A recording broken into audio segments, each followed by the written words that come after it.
여러분 안녕하십니까? 이충원입니다. 오늘은 우리나라 경제 회복력 OECD 국가 중에서 2위로 높고 따라서 앞으로도 경제 회복과 구조개혁 노력을 해야 한다라고 하는 내용을 가지고 말씀을 드리겠습니다. 아직 이충건 교수방송의 구독자가 아닌 분은 동영상 아래 구독과 좋아요를 눌러주시기 바랍니다. 방송 제작에 큰 힘이 됩니다. 영국 시사 주간지 이코노미스트가 올해 경제협력개발기구 즉 OECD 소속 35개 국가의 경제 성적을 평가한 결과 우리나라가 그리스에 이어서 2위를 기록한 것으로 밝혔습니다. 작년 4분기부터 올해 2분기까지 근원 물가지수와 인플레이션 폭, GDP 증가율, 고용 증가율, 주가 수익률 등을 종합해서 국가별 순위를 매긴 결과입니다.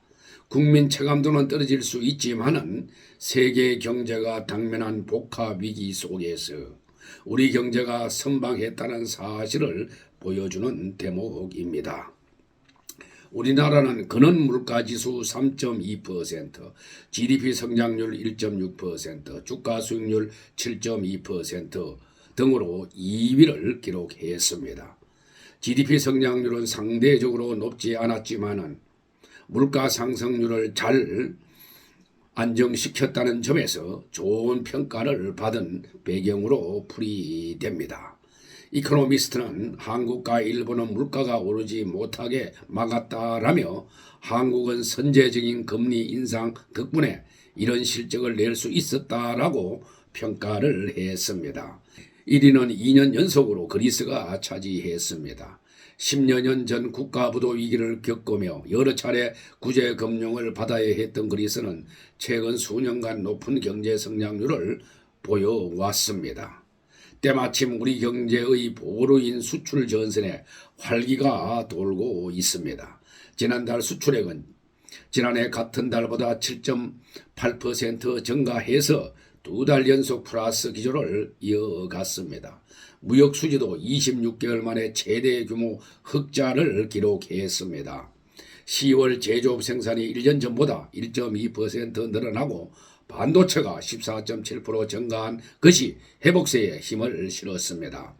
기재부가 최근 발표한 경제 동향에서 반도체 등 제조업 생산과 수출 회복 등으로 경기 회복 조짐이 서서히 나타나는 모습이라고 진단한 배경입니다. 하지만 전망은 여전히 안개 속이라고 할 수가 있습니다. 한국은행은 내년 성장률 전망치를 3연속 하향 조정해서 2.1%까지 낮추었고 물가 상승률 전망치는 2.6%로 더 높였습니다. 공급망 전쟁이 전 세계로 확산하고 유럽과 중동에서 화염이 이어지면서 글로벌 경제 안보 지형이 흔들리는 것도 변수입니다. 매출액 500대 기업을 대상으로 조사한 결과 55%가 내년 투자 계획을 아직 수립하지 못했거나 계획이 없다고 답하는 현실입니다.